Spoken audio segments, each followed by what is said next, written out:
ya gak efektif. Tapi semua suka yang positif. Misalnya video yang inspiratif, meme yang lucu, itu juga sip. Positif, kreatif, dan produktif. Coba dicari beritanya dulu, mendingan begitu daripada keliru. Apa untungnya sebar kabar palsu, daripada nanti kamu yang malu. Cek dulu, daripada nanti kamu yang malu. Cek dulu, siapa tahu hoax. Yup. Hello,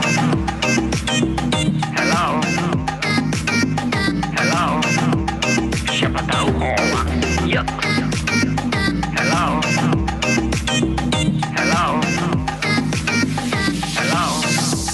siapa tahu hoax.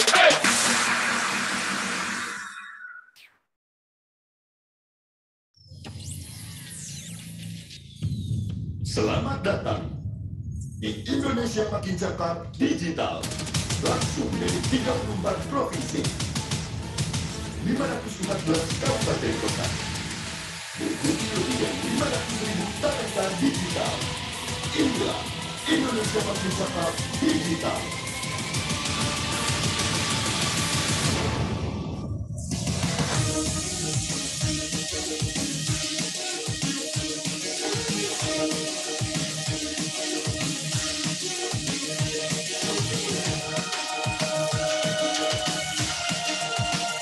Saya luncurkan program literasi digital nasional hari ini.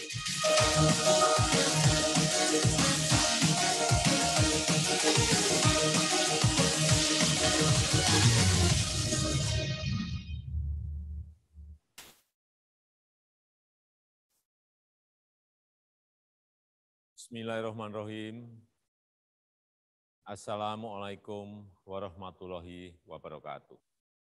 Salam sejahtera bagi kita semuanya. Shalom, Om Swastiastu, Namo Buddhaya, Salam Kebajikan. Yang saya hormati para Menteri Kabinet Indonesia Maju, para Gubernur, Bupati, dan Wali Kota di seluruh tanah air Indonesia, hadirin dan undangan yang berbahagia. Pandemi membuka kesempatan luas bagi kita untuk melakukan transformasi digital secara besar-besaran. Pembangunan infrastruktur digital terus kita percepat. Ekonomi digital, terutama untuk UMKM, terus diperbanyak dan terus ditingkatkan.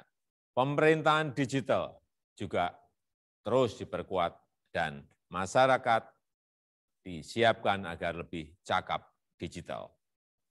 Insya Allah pada akhir tahun 2022, 12.548 desa kelurahan akan terjangkau sinyal 4G. Percepatan 10 tahun lebih maju dari rencana sebelumnya yang selesai pada tahun 2032. Infrastruktur digital tidak berdiri sendiri. Jadi saat jaringan internetnya telah tersedia, harus diikuti kesiapan pengguna internetnya, agar manfaat positif internet dapat dioptimalkan untuk membuat masyarakat semakin cerdas dan produktif. Sebaliknya, efek negatifnya harus dapat terus ditekan, terus diminimalkan. Bapak Ibu yang saya hormati, tantangan di ruang digital semakin besar, sangat besar. Konten-konten negatif terus bermunculan. Kejahatan di ruang digital terus meningkat. Hoax, penipuan daring, perjudian, eksploitasi seksual pada anak, perundungan siber, ujaran kebencian, radikalisme berbasis digital perlu terus diwaspadai karena mengancam persatuan dan kesatuan bangsa. Kewajiban kita bersama untuk terus meminimalkan konten negatif, membanjiri ruang digital dengan konten-konten positif, banjiri terus, isi terus dengan konten-konten positif. Kita harus tingkatkan kecakapan digital masyarakat agar mampu menciptakan lebih banyak konten kreatif yang mendidik, yang menyejukkan, yang menyerukan perdamaian. Internet harus mampu meningkatkan produktivitas masyarakat, membuat UMKM naik kelas, perbanyak UMKM onboarding ke platform e-commerce, sehingga internet bisa memberi nilai tambah ekonomi bagi seluruh lapisan masyarakat. Hadirin sekalian, literasi digital adalah kerja besar. Pemerintah tidak bisa bekerja sendirian. Perlu mendapatkan dukungan seluruh komponen bangsa agar semakin banyak masyarakat yang melek digital.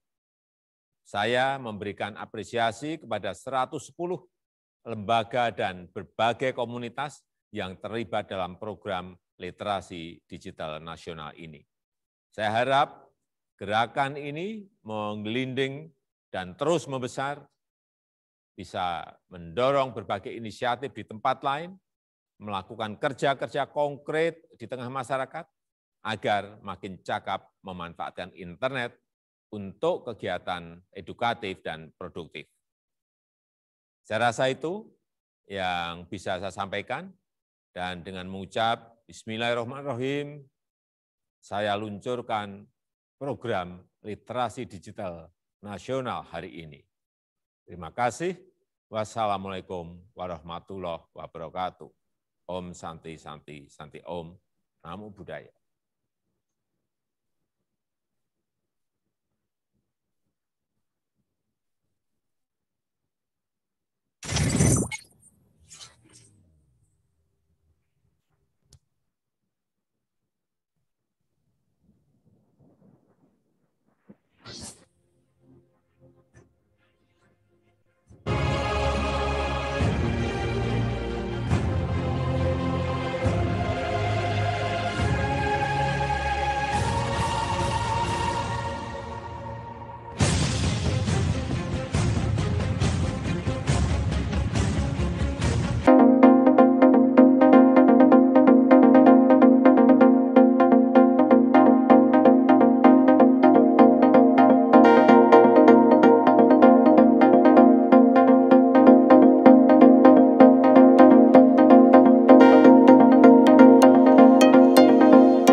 Assalamualaikum warahmatullahi wabarakatuh. Salam sejahtera untuk kita semua. Selamat datang di Indonesia Makin Cakap Digital. Jaga sikap, jaga adat, jangan sampai salah adab. Dan Gerakan Nasional Literasi Digital 2021 Sumatera II, Kabupaten Bengkulu Tengah, Provinsi Bengkulu. Hari ini, Rabu tanggal 7 Juli 2021. Dan perkenalkan terlebih dahulu, saya Syamudo selaku moderator pada siang hari ini. Senang sekali saya dapat menjumpai Anda dalam program Indonesia Makin Cakap Digital. Kembali kami mengucapkan selamat datang kepada para peserta yang sudah hadir dalam acara literasi digital yang diselenggarakan oleh Kominfo, di mana pengetahuan dan kecakapan untuk menggunakan media digital, alat-alat komunikasi atau jaringan dalam menemukan, mengevaluasi, menggunakan, membuat informasi dan memanfaatkannya secara sehat, bijak, cerdas, cermat, tepat, dan patuh hukum dalam rangka membina komunikasi dan interaksi dalam kehidupan sehari-hari. Dan sekali lagi senang sekali saya dapat memandu program webinar pada sesi sore hari ini, karena pada sore hari ini kita juga sudah bertemu dan juga akan mendengarkan materi-materi yang akan disampaikan oleh 4 narasumber kita yang luar biasa. Tadi sejenak saya sudah sempat berkenalan dengan keempat narasumber kita pada sore hari ini. Juga KOL kita yang luar biasa. Ya, nanti kita berkenalan secara lebih intim lagi. Namun sebelumnya saya akan mengingatkan kepada seluruh partisipan untuk senantiasa dapat mensubscribe YouTube kami di channel Siberkreasi, atau juga Anda dapat memfollow IG dan FB kami di @siberkreasi, bukan cyber tapi siberkreasi. Juga Anda dapat mengunggah foto Anda atau kegiatan lainnya yang berkaitan dengan siberkreasi. Jangan lupa nanti hashtagnya #siberkreasi. Kemudian juga pada saat acara ini berlalu dan kita sudah memulai acara ini, maka kami persilakan Anda untuk nantinya dapat mengisi post-test.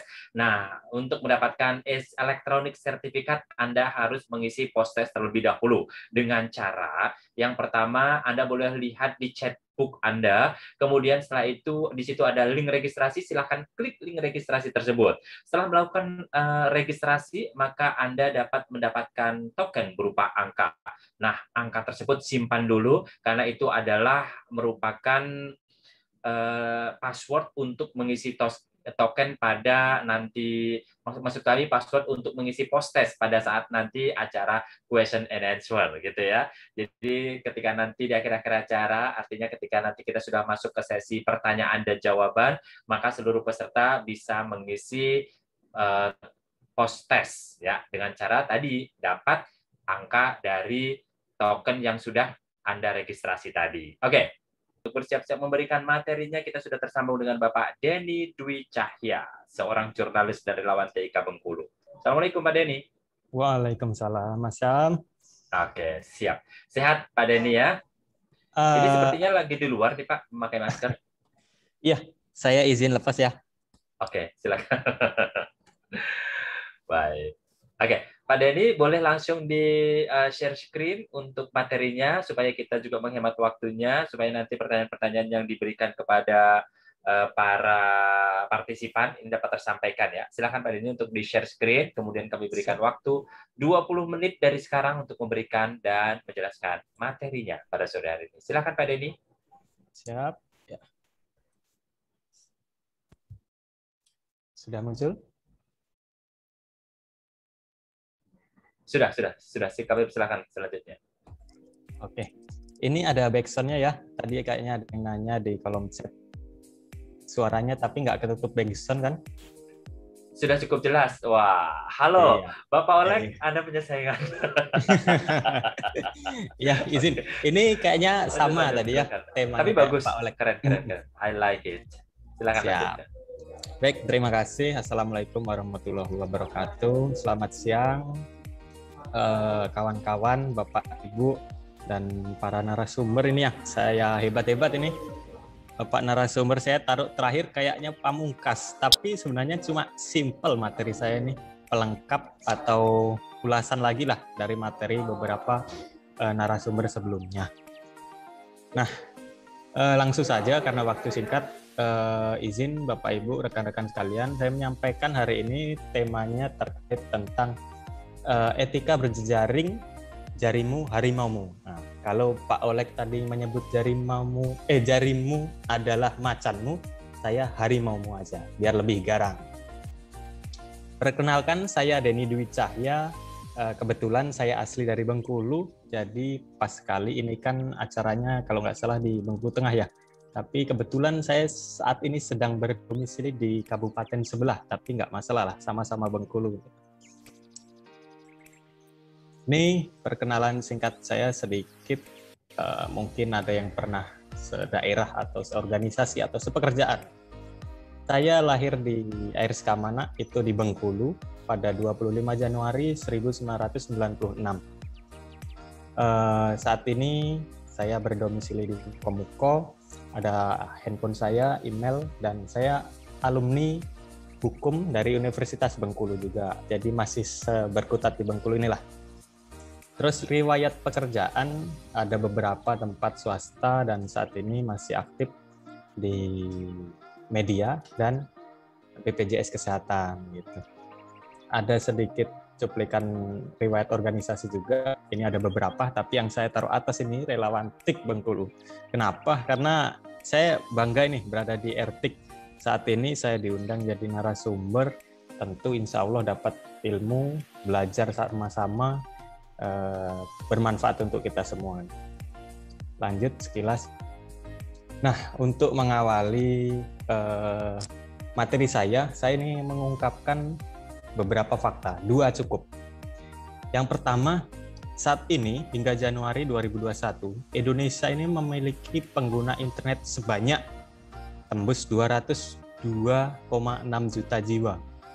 Nah, data tersebut meningkat sekitar 27 juta atau 16% dibanding tahun sebelumnya. Nah, data ini saya ambil dari data Reportal 2021, artinya masih baru dan bisa dipercaya. Nah, di sini rata-rata ini pengguna internet ini menggunakan smartphone, handphone, gadget. Nah, pasti semua Bapak Ibu ini sedang megang gadget atau perangkat lainnya lah yang sejenis. Tapi kebanyakan itu menggunakan smartphone. Nah, yang kedua, faktanya adalah saat ini kehidupan masyarakat sangat tergantung dengan adanya internet. Tergantung artinya, bayangkan kalau tidak ada internet, ya gimana lah, sangat susah. Bekerja, pendidikan, terus bersosial, bermasyarakat, sangat susah. Kalau kembali ke nggak ada internet, kayaknya kembali ke zaman batu gitu. Nah, fakta yang kedua, ini ternyata ada 170 juta jiwa orang Indonesia yang menggunakan media sosial. Nah, dari masyarakat yang tergantung dari internet itu, rata-rata 170 juta jiwa ini menggunakan media sosial. Media sosial apa? Siapa yang nggak punya akun media sosial?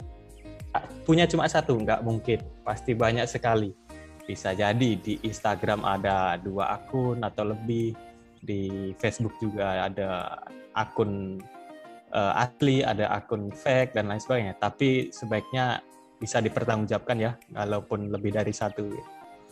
Termasuk saya, tapi insya Allah macam-macam akun itu bermanfaat gitu. Kita lanjut. Nah, dari data tersebut kita jabarkan di Indonesia 2020-2021 ini ada datanya.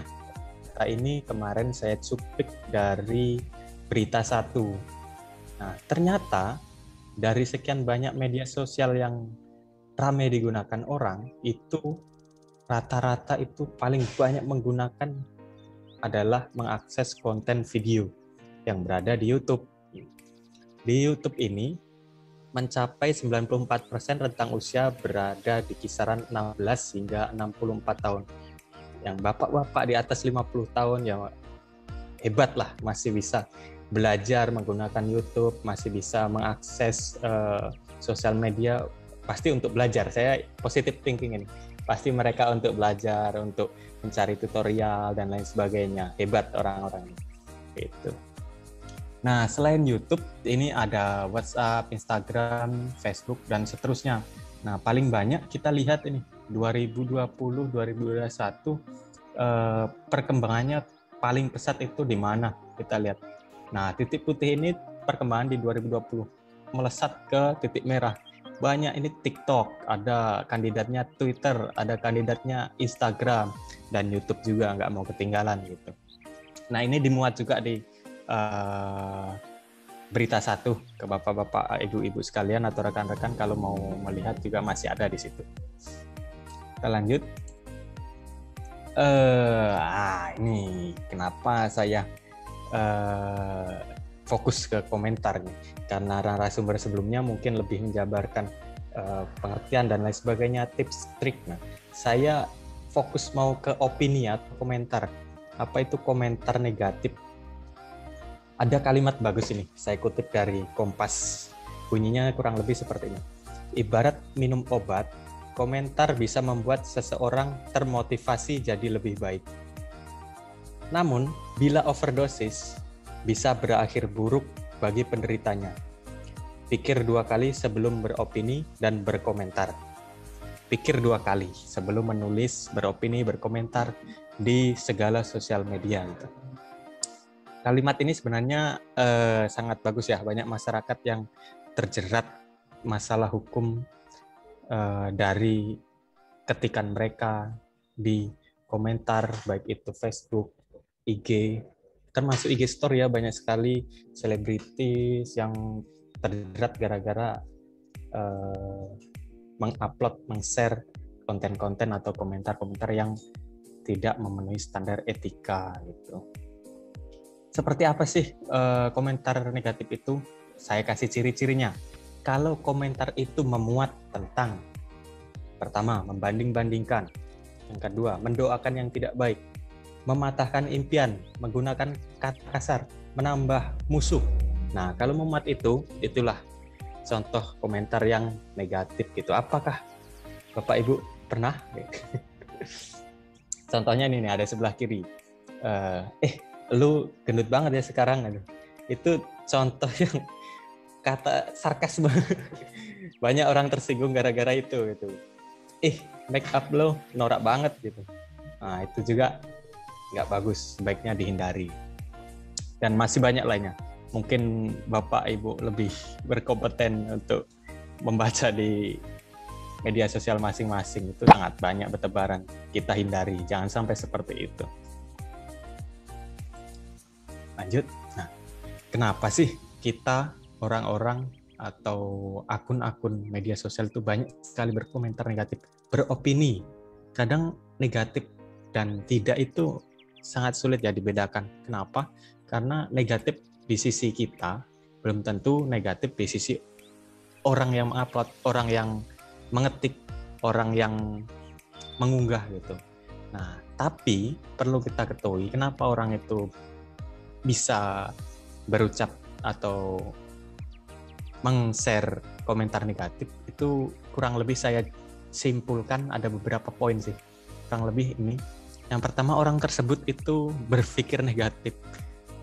Kenapa? Karena mungkin sehari-harinya dipenuhi masalah, itu bisa saja pikiran negatif dan akhirnya dia curhat, dia share konten atau share status hal-hal yang negatif juga gitu. Banyak sekali. Yang kedua ada cari perhatian. Nah, ini banyak remaja ya. Biasanya kata-kata alay. Kalau sebatas alay sih nggak masalah. Tapi jangan sampai alay itu saling singgung kawan dan rekan-rekan lain. Yang ketiga peduli. Nah, kalau di peduli ini ternyata kalau saya amati ya, saya secara pribadi itu melihat banyak orang peduli tapi tidak memandang sisi lainnya. Sisi lainnya seperti apa? Misalnya aspek hukum, aspek sosial atau aspek adat dan lain sebagainya. Kadang mereka cuma memandang satu sisi, kadang sisi sosial saja gitu. Ada orang share video misalnya tentang pencurian, pencuri tersebut ditangkap, dianiaya. Nah, ada itu yang komentar macam-macam tuh. Ya, hajar aja atau langsung Pak polisi. Atau ada yang baik kadang tidak boleh hakim main hakim sendiri, dia bawa ke kantor polisi biar adil gitu. Dan macam-macam sih. Selanjutnya ada spontan, kadang kita melihat video langsung pengen yang pertama komen, itu hati-hati ya. Terus ada tidak tahu cara mengkritik yang baik. Nah, ini kita sampaikan supaya Bapak Ibu rekan-rekan sekalian kedepannya kalau ingin mengkritik, berkomentar itu marilah kita tulis dengan manis, dengan tidak sarkas, dengan tidak menyinggung orang lain gitu. Merasa perlu berkomentar dan iseng. Nah, ini iseng ini kelas paling bawah dari komentar negatif itu. Iseng. Banyak orang iseng yang kena batunya gitu. Hati-hati. Nah, ini saya sedikit paparkan pasal-pasal penting biar melengkapi dari narasumber sebelumnya. Ini ada beberapa. Kalau pasalnya secara lengkap itu Bapak Ibu bisa download di masing-masing undang-undangnya. Ini ada 2 undang-undang sebenarnya. Yang pertama Undang-Undang Nomor 11 Tahun 2008 tentang ITE, dan yang kedua itu perubahannya. Itu menjadi Undang-Undang Nomor 19 Tahun 2016 tentang perubahan atas Undang-Undang Nomor 11 tahun 2008 tersebut gitu. Nah, di sini ada pasal-pasal pentingnya.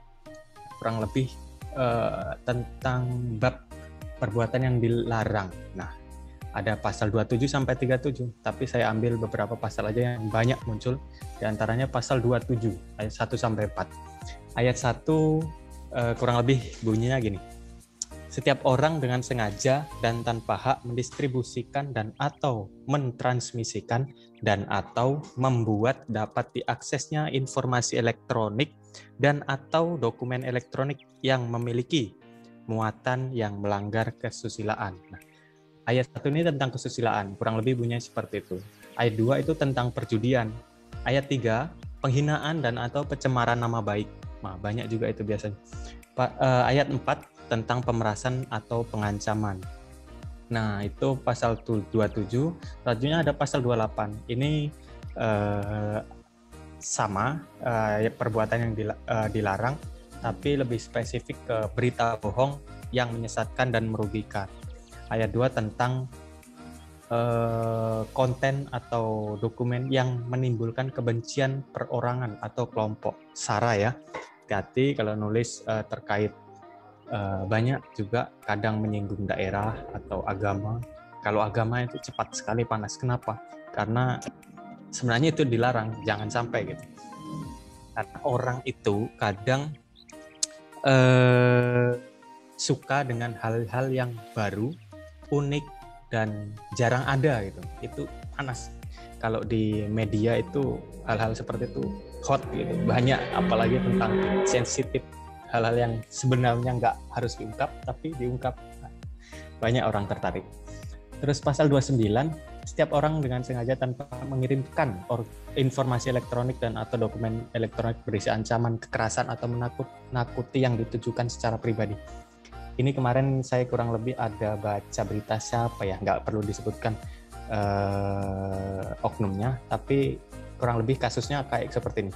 Misalnya ada si A dan si B itu pacaran, mohon maaf, melakukan perbuatan yang tidak diinginkan, dan itu didokumentasikan melalui gambar atau video, dan akhirnya ternyata si A dan si B ini tidak berjodoh, akhirnya terpisah.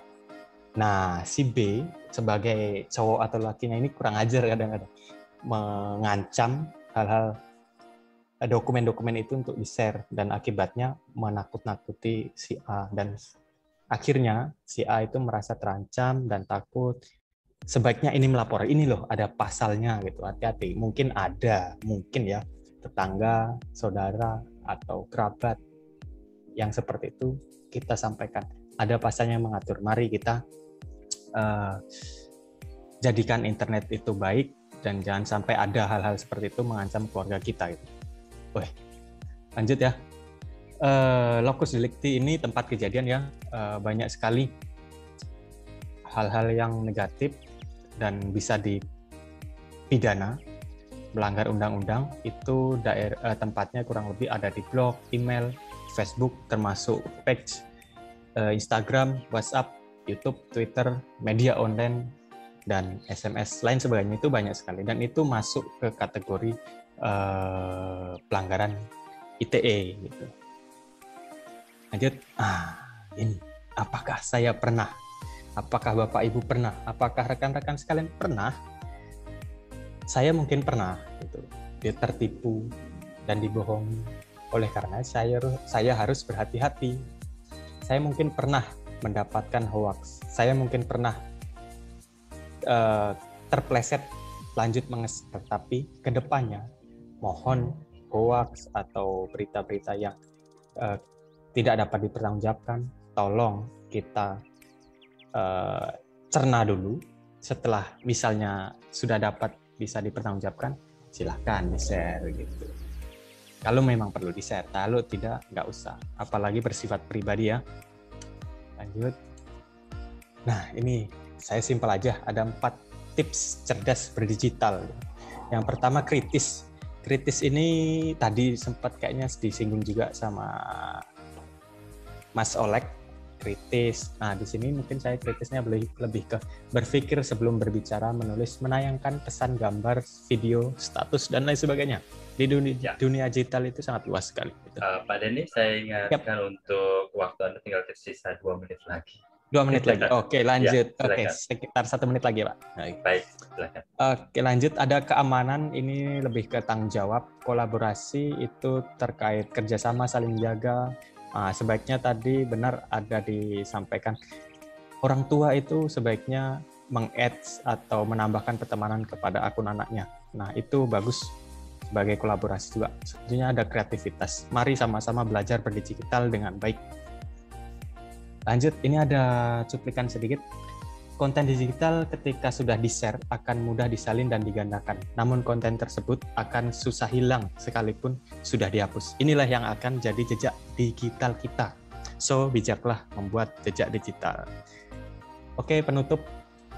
Mari rekan-rekan, Bapak Ibu sekalian, hadirin yang ada di Zoom, mari buat nyaman sosial media untuk kita semua. Gunakan jarimu untuk menulis hal-hal yang baik, memotivasi, menebar energi positif dan inspirasi kehidupan. Oke, terima kasih. Terima kasih, saya kembalikan ke moderator. Baik, terima kasih kembali kepada Bapak Denny Dwi Cahya, Sarjana Hukum yang sudah memberikan materinya yang luar biasa kepada kita. Ya, baik. Dan kita sudah mendengarkan materi-materi yang sudah disampaikan oleh 4 narasumber yang mereka semuanya luar biasa buat kami. Kebetulan sore hari ini ada satu yang menarik gitu ya. Kedua narasumber kita memberikan backsound di belakang materi yang disampaikannya, dan itu sangat menghibur. Asal jangan tertidur ya. Oke, baik. Dan kemudian langsung saja kita akan tersambung dengan QOL pada sore hari ini. Sore hari ini QOL-nya ada Kak Michelle Wanda. Halo Kak Michelle. Halo Kak Syam. Oke Kak Michelle, thank you banget. Akhirnya tersambung juga ya.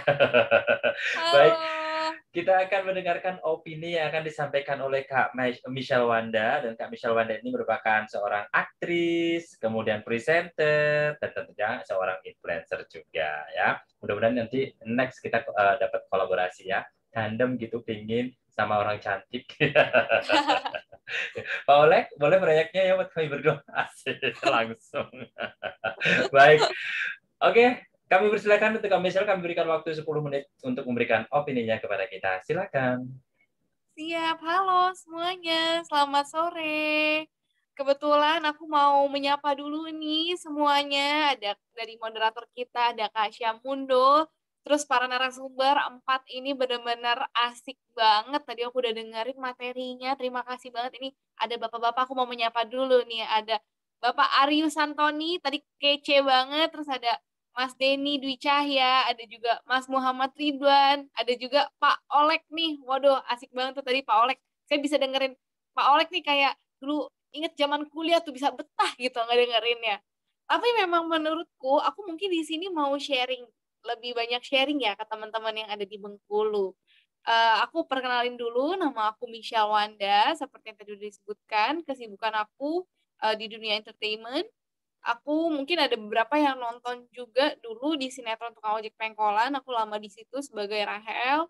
Terus aku juga masih sering MC di gamenya Free Fire.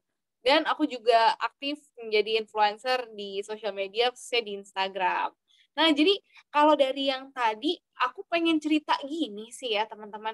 Memang kita ini sekarang yang namanya di dunia digital itu udah tidak terpisahkan. Kita bangun pagi, yang dipegang pasti handphone. Dan benda terakhir sebelum tidur yang kita pegang juga handphone. Semuanya. Aku pun bangun tidur, alarmnya di HP. Mau cari apa, makanan, pesennya, liatnya di handphone juga. Mau ngecek suhu, kira-kira cuaca gimana juga di handphone. Semuanya pasti berkoneksi di handphone, terutama apalagi di internet. Nah, tadi materinya itu udah banyak banget. Dan menurutku memang internet ini tuh kita sekarang ada di dunia yang informasinya tidak terbendung nih Bapak Ibu dan teman-teman. Banyak banget dari yang positif sampai yang negatif tuh juga banyak. Nah, ini seperti mata koin ya, jadi ada dua sisi gitu. Nah, sebagai kita tuh generasi yang memang selalu nih ya terkoneksi dengan internet, aku harap sih semuanya nih kita di sini sama-sama belajar, jangan menjadi masyarakat, jangan menjadi netizen tuh yang apa ya, yang negatif gitu. Kalau tadi udah sempat disampaikan sama Pak Denny, itu tuh bener banget yang namanya komentar negatif tuh banyak banget. Kadang kita suka nggak sadar nih, sering kan sekedar mengingatkan. Nah, itu tuh, nanti sekedar mengingatkan, Kak, lebih baik begini, lebih baik begitu. Tapi kan kalau begitu ternyata kita nggak tahu, memang itu tuh yang sudah dilakukan memang belum tentu benar gitu loh. Itu yang tadi benar banget, saya setuju banget tuh sama Pak Denny, itu memang benar banget. Nah, menurutku juga yang namanya komentar tuh kadang kita suka lupa. Terus yang ada hoax, itu kadang suka, udah keburu panik nih. Wah, datang varian COVID yang baru. Belum sempat kita cek kebenarannya, udah langsung kita heboh, kita share sana-sini. Di semua grup kita share. Ternyata salah, hoax. Aduh, malu banget kalau udah begitu tuh kita menyebarkan informasi yang salah. Makanya semoga Bapak Ibu dan teman-teman nih kita semua di sini sama-sama belajar, kita udah tahu mana yang seharusnya bisa kita bagikan dan mana yang seharusnya informasi yang udah cukup stop di kita aja. Nah, selain itu juga sosial media kita tuh juga harus hati-hati, jangan kita memberikan sesuatu yang terlalu pribadi gitu di sana. Foto KTP, boarding pass, kalau misalkan kita jalan-jalan lagi ya nanti semoga siapa tahu aku bisa jalan-jalan ke Bengkulu. Nah, itu tuh jangan di-share-share yang seperti itu karena takutnya bisa disalahgunakan oleh orang-orang yang tidak bertanggung jawab. Seperti internet juga yang baik nih ya. Kalau yang bisa aku ceritain dulu, kalau misalnya Bapak Ibu dan teman-teman semua search nama aku di Google, itu tuh masih ada. Namanya Misha Wanda. Itu aku sempat viral. Jadi dulu aku pernah naik KRL. Di situ aku sebel banget karena di sebelah aku ini ada kakek-kakek. Aku menegur nih, depan aku tuh ada mas-mas gitu masih muda. Aku bilang, "Mas, boleh geser nggak gantian, ini tempatnya untuk kakek ini karena kan memang sudah lansia membutuhkan." Terus dia nggak mau. Wah, itu aku sebel banget dan aku karena mendapatkan perlakuan SARA. Akhirnya aku share dan itu sempat viral. Nah, itu memang, tapi yang aku bingung headline-nya itu. Jadi itu diputar, namanya juga bahasa jurnalistik ya kan. Kadang tuh itu sering banget digunakan untuk menarik clickbait. Jadi supaya diklik. Judulnya sebenarnya kan aku cuma curhat dan itu viral banyak di-share-share sama orang. Bintang iklan ini mendapat perlakuan SARA. Simak tanggapannya. Begitu-begitu loh. Padahal kan kok ya bahasanya begitu. Nah, ternyata yang seperti ini tuh memang banyak kita temukan nih Bapak Ibu dan teman-teman. Dan menurutku itu untung yang kejadian di aku, yang aku share, aku tidak menggunakan kata-kata yang macam-macam gitu. Karena aku masih share-nya dengan sesuatu yang sopan, sesuatu yang baik, dan aku hanya curhat aja gitu. Dan untungnya curhatnya ini pun langsung mendapatkan respon yang positif. Itu dari komunitas KRL, dari ada ibu-ibu juga yang sempat curhat juga mendapatkan perlakuan yang sama. Nah, ini aku pengen bilang juga yang namanya jejak digital itu banyak banget. Jadi, jangan pernah kita men-share sesuatu yang negatif. Karena semua aktivitas kita di internet itu pasti jejak digital susah dihilangkan. Jadi harus berhati-hati.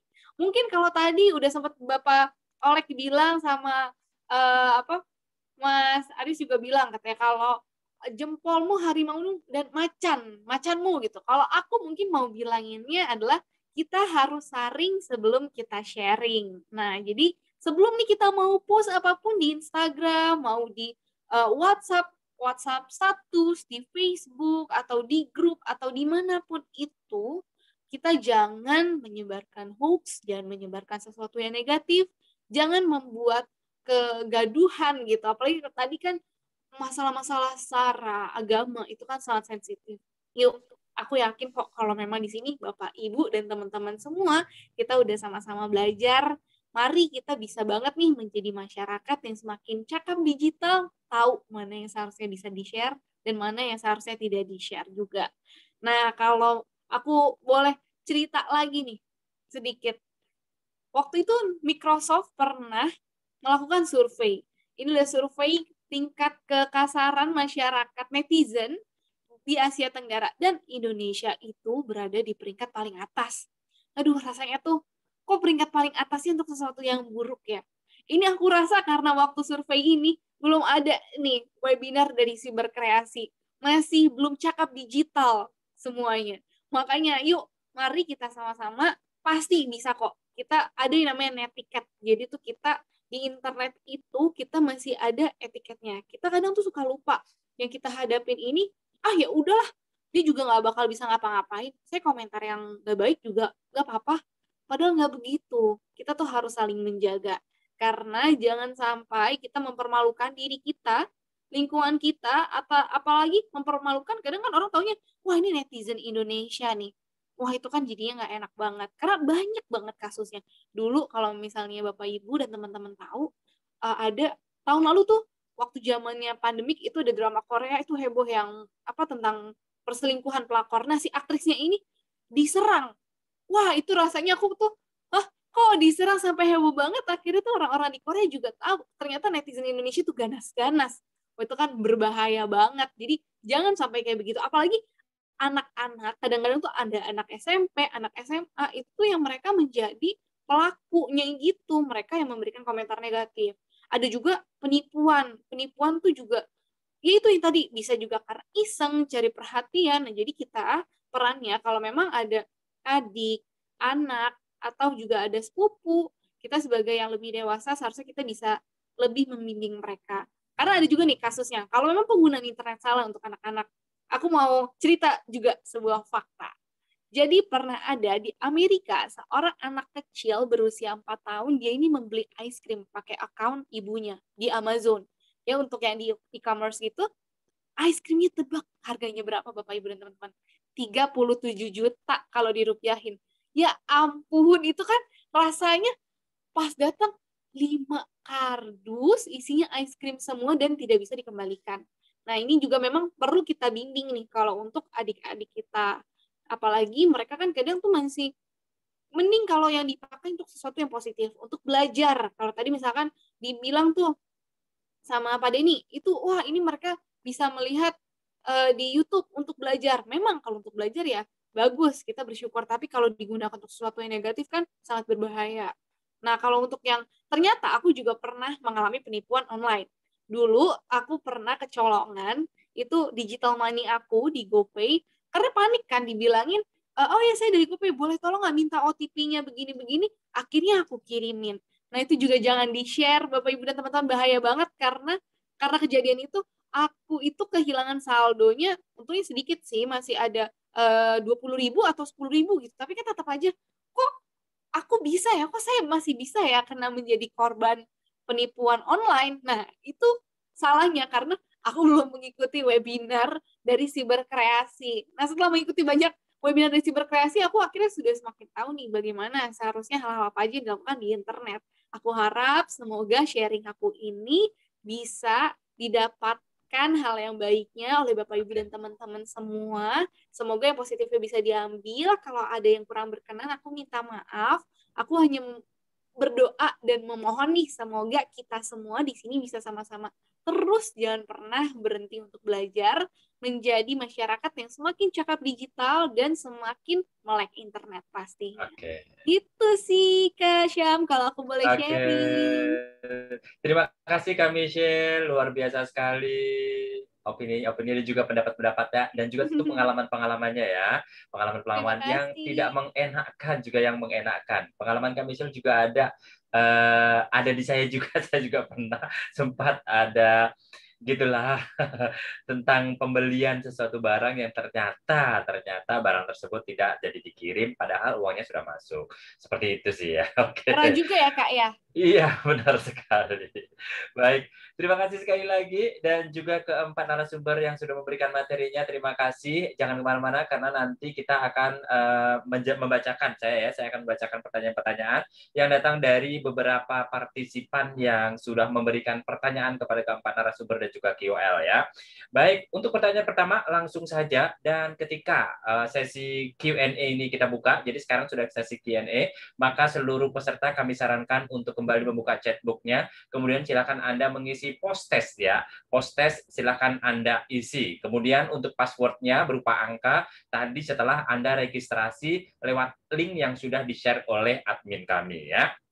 Ketika Anda sudah registrasi, maka Anda mendapatkan angka berupa token, token berupa angka. Nah, angka tersebut merupakan password untuk mengisi post test yang saat ini sudah di-share oleh admin kami di chatbook. Boleh dilihat chatbooknya kembali. Oke, baik, langsung saja untuk pertanyaannya akan saya bacakan. Ini pertanyaan ditujukan kepada Bapak Ridwan Arif dari Bapak Indra Kanedi. Sudah siap Pak Ridwan ya untuk menjawabnya? Baik. Untuk Pak Ridwan Arif, untuk anak usia 6 sampai dengan 12 tahun suka main game Free Fire dan TikTok dan lain-lain yang membuat lupa bergaul dengan orang sekitarnya. Pertanyaannya, bagaimana mengalihkan perhatian anak yang positif bagi kemajuan anak ke depannya, terutama di lingkungan jauh dari keluarga. Mohon arahannya. Silakan Pak Ridwan. Ya, silakan untuk dijawab. Terima kasih. Jadi saya akan menjawab. Jadi bagaimana anak ini dari pertanyaan Bapak khususnya di umur 6 tahun ke atas. Jadi sebelum saya menjawab tentang itu, saya mencoba untuk memberikan sedikit tentang informasi tentang screen time untuk anak. Jadi untuk anak umur 2 tahun ke bawah, sebisa mungkin jangan terpapar secara langsung dunia digital. Jadi no screen time. Jadi umur 2 tahun ke bawah no screen time. Umur 2 sampai 6 tahun maksimal 1 jam per hari. Itu pun sudah totalitas dengan TV dan media lain. Jadi TV juga media digital. Jadi TV, HP, laptop, jadi maksimal 1 jam per hari. Kemudian 6 tahun sampai 12 tahun itu 2 jam per hari maksimal totalnya semuanya.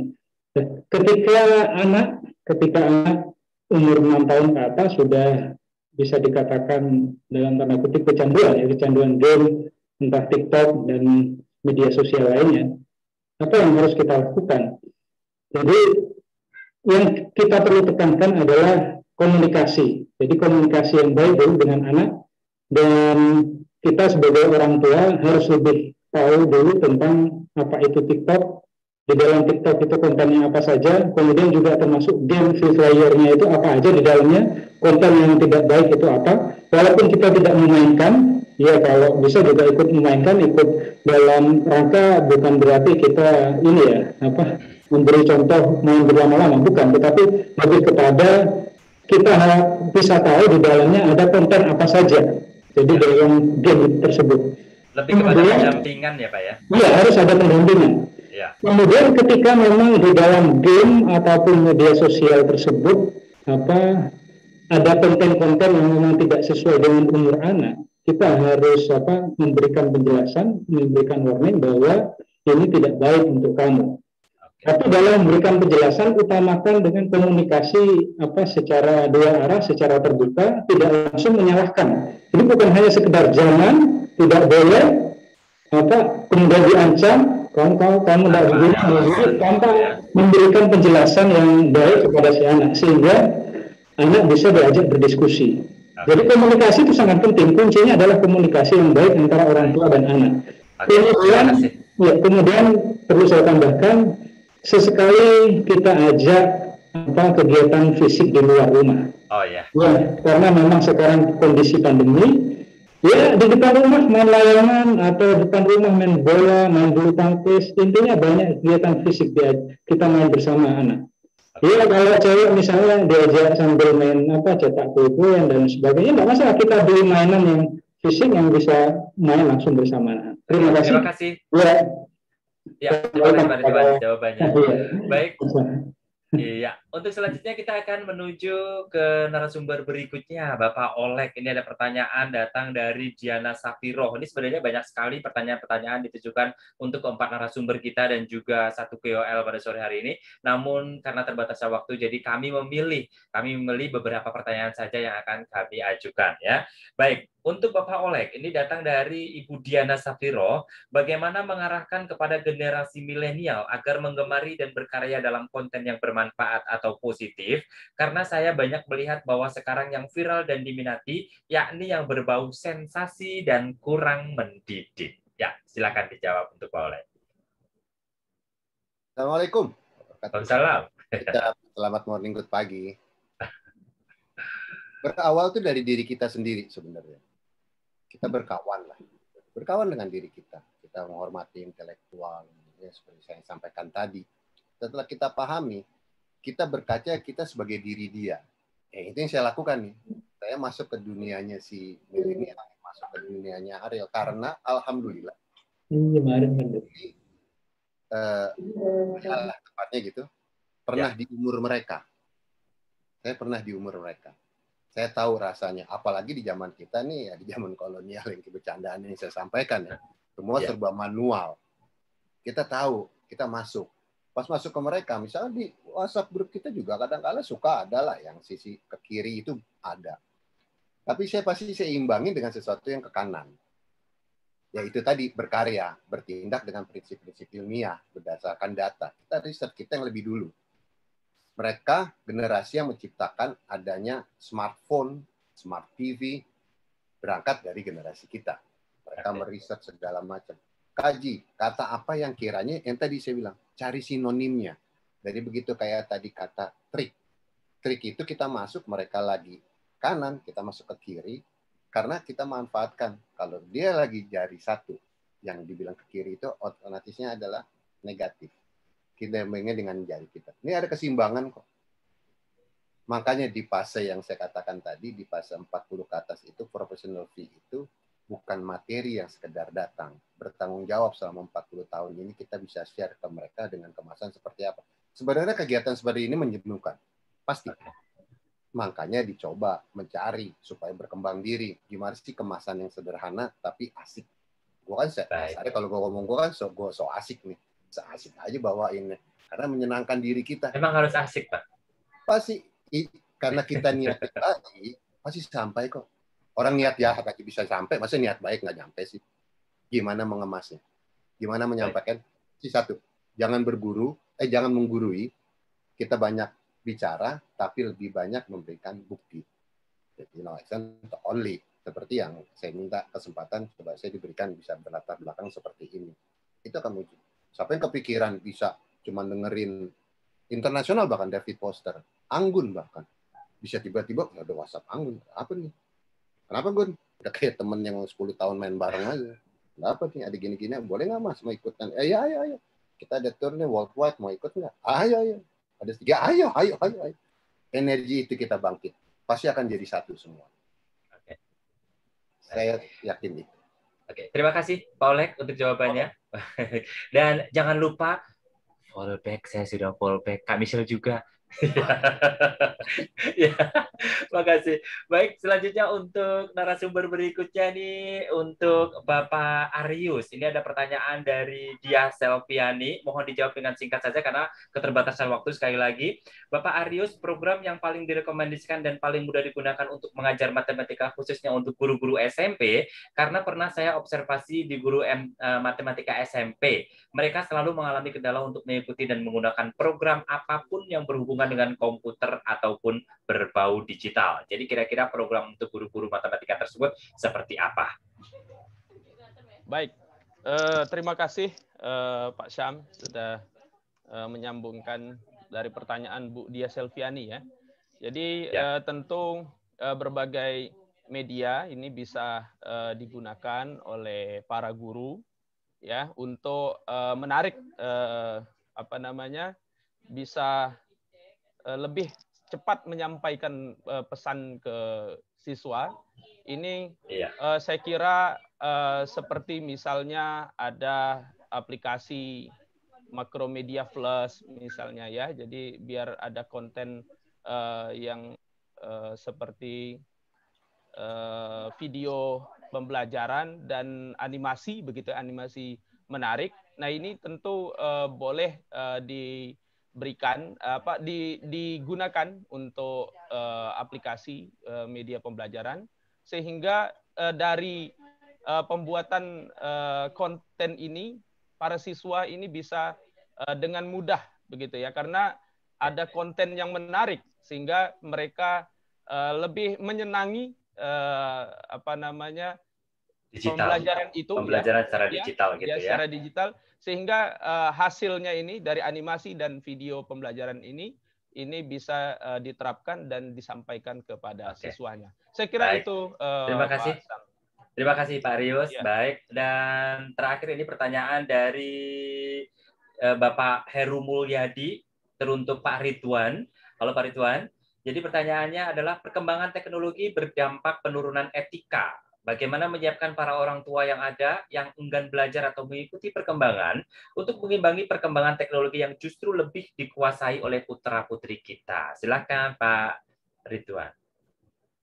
Oke, terima kasih. Seperti yang saya sampaikan di terakhir tadi, bahwa anak kita itu lebih meniru pada perilaku kita daripada nasihat kita. Jadi ketika anak kita misalnya suka berteriak, coba kita lihat apa yang sudah kita lakukan kepada anak kita. Jadi anak itu cerminan bagi kita.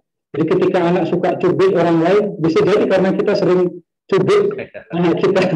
Jadi apa yang kita lakukan ketika memang sebagai orang tua dan enggan untuk mempelajari tentang perkembangan.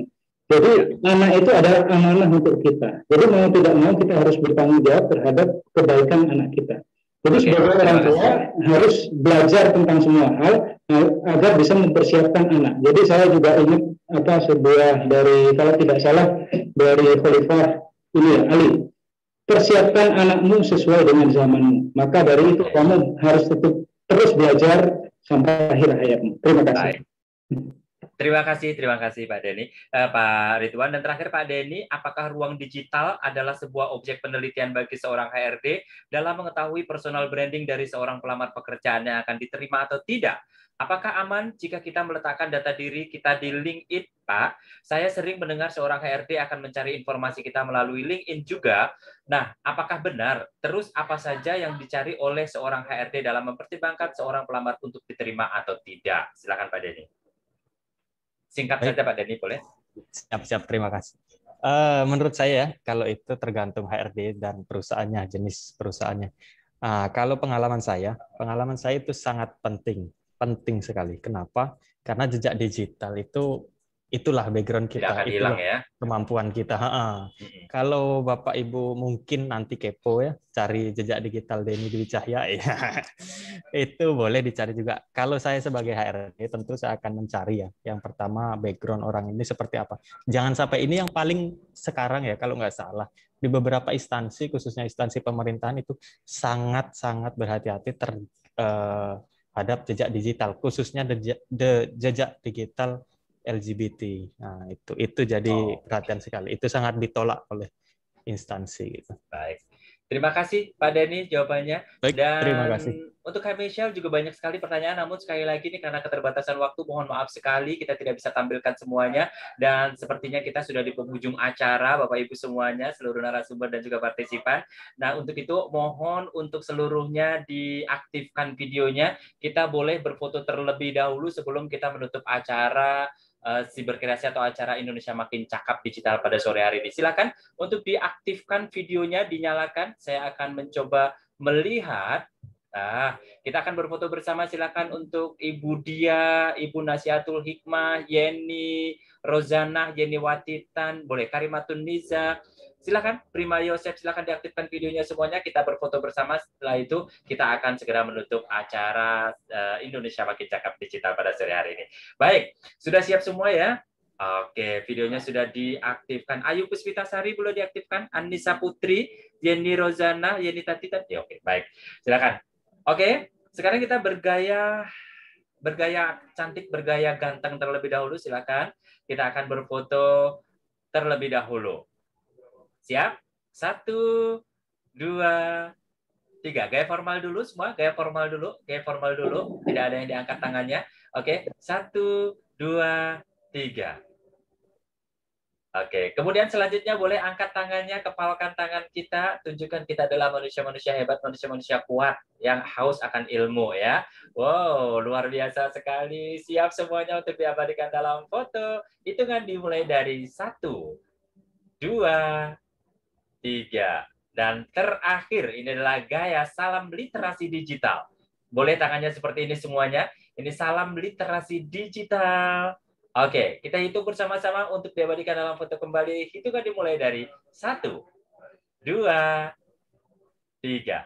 Oke, terima kasih sekali lagi. Dan akhirnya saya Syamudo selaku moderator pada sore hari ini undur diri dari hadapan Anda. Mohon maaf apabila banyak salah di sana-sini. Semoga kita dapat berjumpa kembali lain waktu dan lain kesempatan. Terima kasih untuk seluruh narasumber, untuk KOL, untuk admin, ya, untuk tentunya Avantgrade. Terima kasih semuanya, Kominfo dan pemerintah. Terima kasih semuanya. Billahi taufiq wal hidayah. Wassalamualaikum warahmatullahi wabarakatuh. Selamat sore dan sampai jumpa. Terima kasih. Waalaikumsalam warahmatullahi. Terima kasih semuanya. Terima kasih. Sampai jumpa semuanya. Sama-sama. Full back. Terima kasih semuanya. Cek dulu. Cek dulu. Ayo kini saatnya kita harus tambah pintar. Jangan jadi orang yang mudah sebar-sebar, karena belum tentu itu berita benar. Kalau nggak ngerti, ayo belajar. Mulailah curiga jika sudah suruh-suruh. Sebarkanlah, hey, tunggu dulu. Periksalah kalimat, kok banyak tanda seru. Banyak huruf besar, mata gue jadi ngilu. Coba dicari beritanya dulu. Mendingan begitu daripada keliru. Apa untungnya sebar kabar palsu, daripada nanti kamu yang malu. Cek dulu, daripada nanti kamu yang malu. Cek dulu, siapa tahu hoax. Yup. Hello,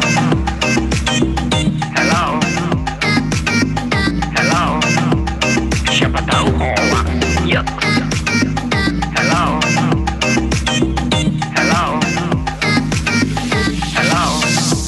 siapa tahu hoax. Hoax itu konten yang negatif, tujuannya itu ya provokatif. Paling cocok buat orang yang sensitif. Kalau ke gue ya gak efektif, tapi semua suka yang positif. Misalnya video yang inspiratif, meme yang lucu, itu juga sip. Positif, kreatif, dan produktif. Coba dicari beritanya dulu. Mendingan begitu daripada keliru. Apa untungnya sebar kabar palsu, daripada nanti kamu yang malu.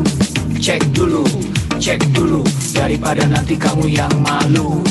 Cek dulu, siapa tahu hoax. Yup.